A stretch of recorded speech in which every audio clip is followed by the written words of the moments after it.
Hello lovely peoples, this is Alisha Costanzo. Welcome back to my channel. Today I'm going to be talking about reading. I am taking part in the Believathon readathon. And I'm also continuing with the Medievalathon. So, welcome. I've started my current read, which is White Cat by Holly Black. I am on my journey to see if Holly Black is a new favorite author. So far so good. I'm only on chapter 2. Did not expect Jesse Eisenberg to be the narrator for this book, which of course gives its own, what's it called? Unreliable narrator type vibe already, because that's typically the characters that he tends to play. I'm excited. And it's a short book too. It's 6.5 hours. So that's considerably shorter than what I'm used to reading or listening to. I had a conversation with my husband the other day about reading and where the line's drawn between reading and audiobooks and movies and TV shows and that type of thing, and people interpreting a text for you. So I'm trying to be more specific and say I am completing books. Some of them I read on my own. Some of them I listen to other people read. And it's still a very active reading experience, but technically some of my interpretation is taken away. So I don't really know what to call it. I'm reading, and I hate quotes, but what else? I'm just trying to be specific. I am listening to it on audiobook, and so far so good. I don't know why I need to be so difficult, but yeah, new series, Poacher's Inn, high expectations for my Medievalathon, and I'm on my way. Okay, quick prediction. Just had White Cat. There's a murder that the protagonist believes that he committed and everybody covered it up for him and he doesn't remember, of his best friend and the girl he was in love with, and he's getting chased around by this white cat that everybody thinks is a curse, and he just said only a dream worker could do that and fool him and actually touch him hand to hand, because that's how the magic is used, how curses work in this world. And I'm thinking that she faked her death by making him dream it and making everybody else dream it so she could get away from the mafia, because she is the heir. It doesn't really seem to want to be it from the flashbacks, so there's my prediction. We'll see if I'm right. Alright, Holly Black, you got me again. I fucking hate this family. I fucking hate them, but I like the main character. I like his friends. I hate his mother. I hate his brothers. I like his grandpa. Why do you do this? Why do you make the family so awful? They're awful. Oh God, I want to wring his mom's. I want to decimate them. Just kill them all. Just because they're your blood doesn't mean they're your family. Which I learned from Rebel of the Sands. Thank you very much. But first book from Believathon is done. Holly Black. Oh my God. She's great at setting shit up for this high power type of chess move shit. And I get so frustrated with the people around them. The exact reason why magic shouldn't be legal is because his entire family's doing all this fucked up shit. I understand, like, witch hunts. This makes me understand witch hunts and why people hunt them down is because they're awful people. Oh my God. Okay, I'm not talking about all witches, just so that we're clear about that, but the ones in this book, they're being hunted down and exposed and all these other things. And I understand why. When the mob controls it, when people take memories from when people force other people to love you because they think it's a nice present.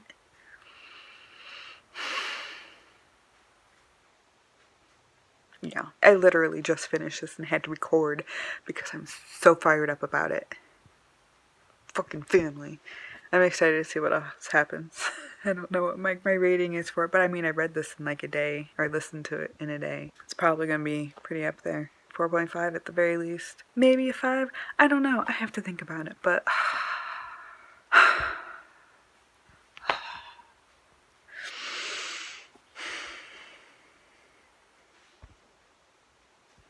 yeah.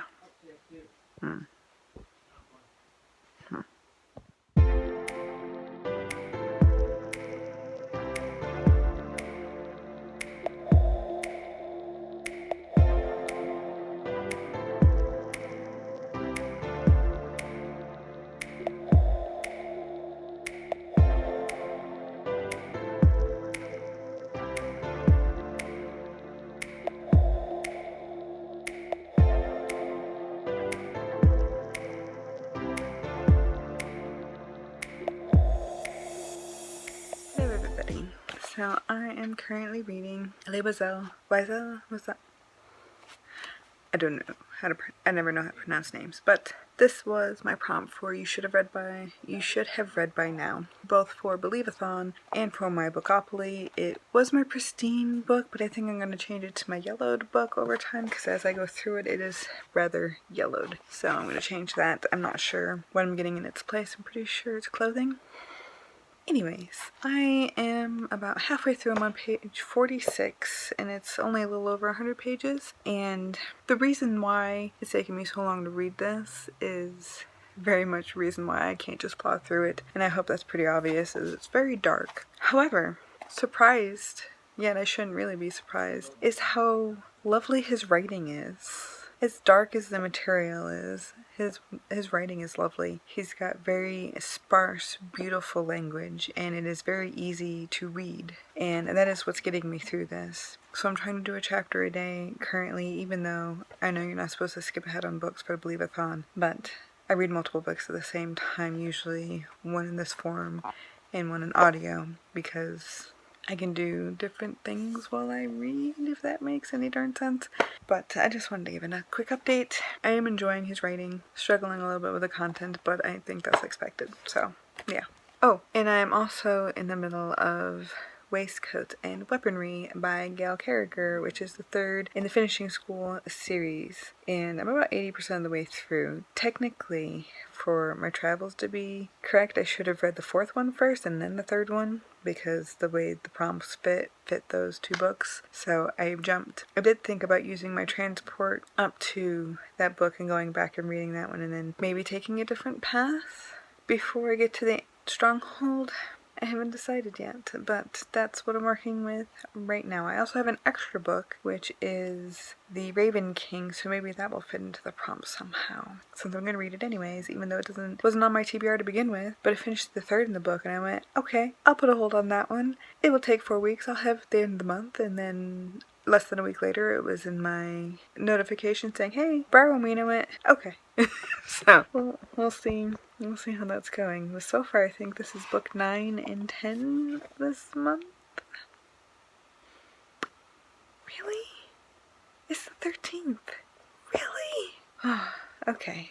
I've also written like 800 words today too. I don't know what's going on with my... It's a good day. It's been a good productive day, so I shouldn't jinx myself because tomorrow might not be nearly as productive. It happens. I'll take you guys later. Well, Sitay, I for one will miss you terribly. How am I going to take down all the picklemen in England without you? Sitay laughed. Oh, you'll manage. I'll help, said Dimity, and there's always Bumbersnoot. She patted the little mechanimal cheerfully. Sophronia grinned. Quite right. We can't forget Bumbersnoot.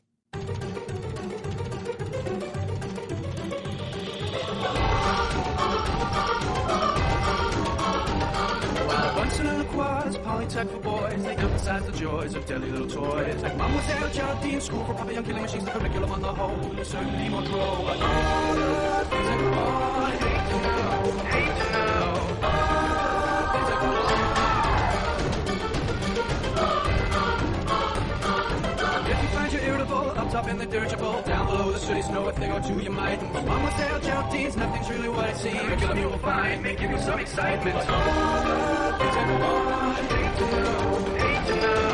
All the things I go on, hate to know, hate to know. All the things I go on, hate to know, hate to know. All the things I go on.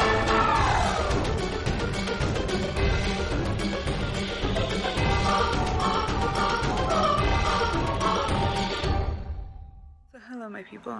I finished Waistcoats and Weaponry yesterday, and I'm already a third of the way through Manners and Mutiny, I think is book 4 in the Finishing School series, so I'm gonna finish that probably today or tomorrow. I might go for a walk, so probably today if I'm being honest, because I'm gonna make a lot of food today, which means a lot of reading. And by the way, I'm still loving this series. The ending of the last one was so much like a cliffhanger. And already I'm like hooked on the last one. I want to know how it ends. I don't want it to end, but I know it has to. And I have hopes.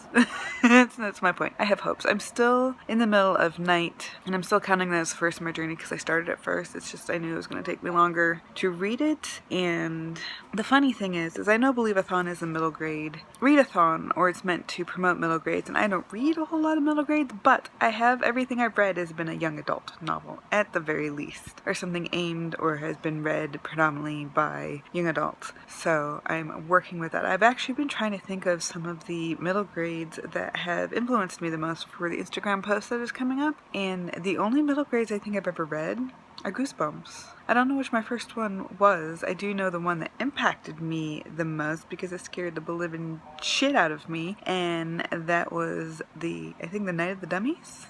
I'll put it up over here when I find it, but dolls scare the shit out of me. Holy puppets. I can't do it. If there's dolls around me, I am uncomfortable. I think they're gonna come alive and they're gonna kill me. And I know that is irrational, but I watched Child's Play when I was 6. So since then, I have had nightmares about dolls, and growing up my mom used to have mechanical dolls that stayed in the windows for Christmas, and I used to sleep on her floor right next to them. They terrified the crap out of me. Before Christmas, it was tradition to sleep on my mom's side of the bed on the floor the night before Christmas. I don't know why. I was just too excited otherwise, and it felt special. I don't know.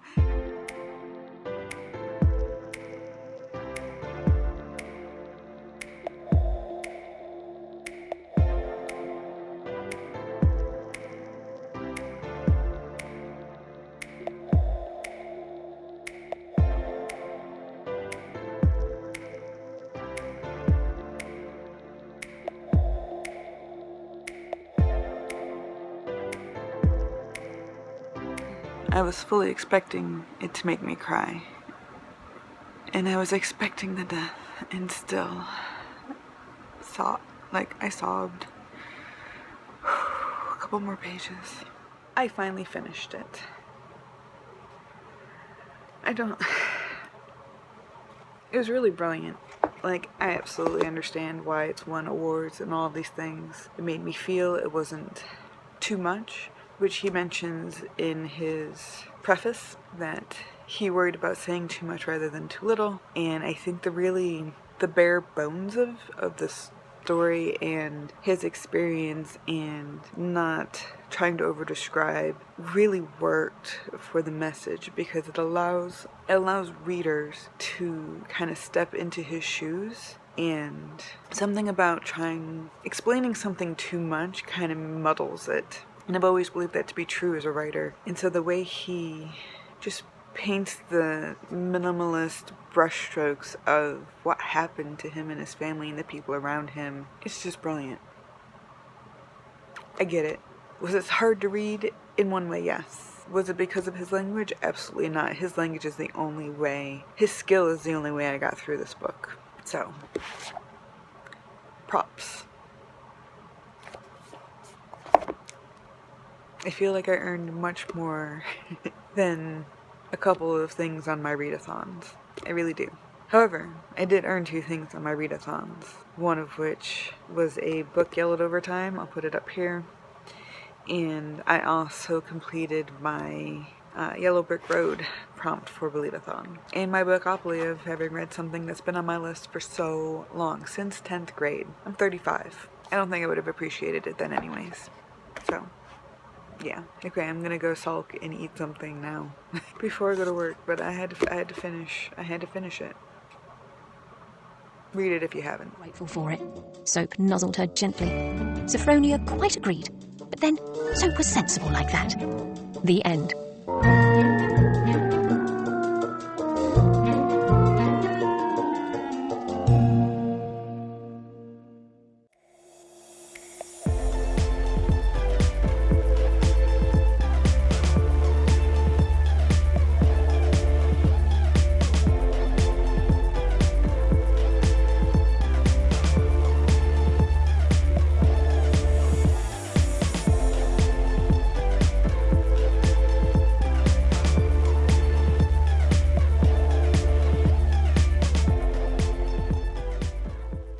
hey guys, this is a little bit of a weird angle. It's really bright. Can't even see you right now, so sorry about the sunglasses.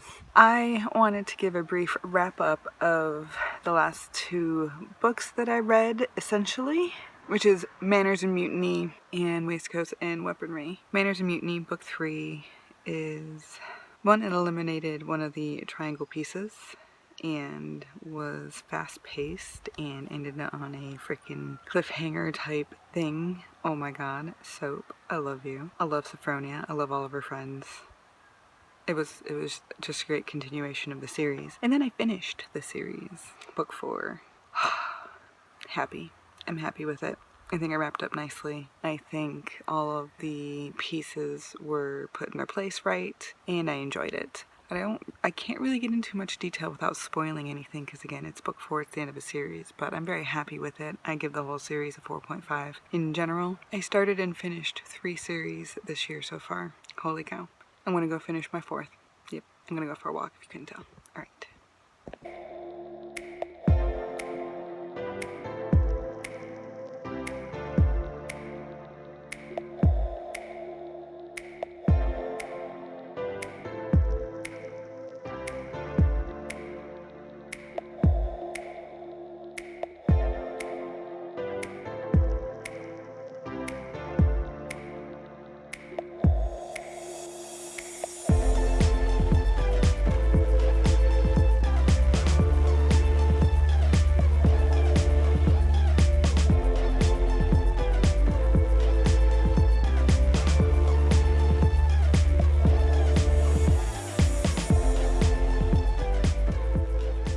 Hello lovelies. I am officially halfway through Believathon because today is the 18th, so this begins the 2nd week of Believathon, and I've already read kind of 4 books for it, so I'm going to take you on my weird ass journey here in a second. Okay, so here is my journey in Believathon so far. I did have to use my magical lamp. I kind of went up and back and up again in order to make sure I hit all of the prompts because I wanted to, so I'm going to hit 6 prompts for Believathon, apparently, because I'm reading an extra book anyways. So here's my journey. I am going to shift so that we can split the screen and I can have my little recording here. So I have this little girl, you'll see her, she's moving around. She very much feels like me, dark and moody. You see I'm starting at the Stronghold, and the book that I read was White Cat by Holly Black. It was also my high expectations for Medievalathon, and it met them, so root for that, but I'll do a full Medievalathon wrap up at the end of the month. Then you'll see I'm going down to the Yellow Brick Road, which was a book that I should have read by now, which fit my Bookopoly prompt for the same thing, and so I read Night by Elie Wiesel, and it blew my mind. So I'm glad I have finally read that. Next you'll see I'm hopping up past the 100 Acre Woods, because otherwise I would be reading my series out of order. I jumped up to the Brawley train to read Waistcoats and Weaponry by Gail Carriger. And this was transportation on the cover or in the book, and there are trains on the cover, plus there's a lot of transportation in the book in the entire series, so yeah. Anyways, I used my magic lamp for that. It's kind of combo thing, and then I went back to the 100 Acre Woods because I wanted to read that prompt. And it was a book with a yellow cover, which was the last in the Finishing School series by Gail Carriger, and that is Manners and Mutiny. See that little one pop up there. So then I went back to the Brawley train because I had an extra book. I'm like, can I put this in here so that I can make this like more appropriately completing the prompts? It says travel again in the book, and so the Raven King has travel underground and through time a little bit, so I figured why not. That is my prompt for the Brawley train to get back up to the Stronghold, which I'm in the middle of the Raven King right now. I am still at the Brawley train, but next week you'll see I should be reading Graduation Day in order to read the next in the series and finish my prompts. I am a little bit ahead of schedule and I'm really excited about it. So that's where I am this week. Dudes, I read 4 books this week, 4.5 books this week. I'm pretty excited about it. Anyways, I hope you enjoyed my reading vlog. I hope I talked about all of my books appropriately. Who knows? Let me know what you are reading right now. If you are participating in Believathon, I'd love to hear about where you are in your journey and the books you're reading, and if you have any suggestions for me to read. Alright, thanks for watching, guys.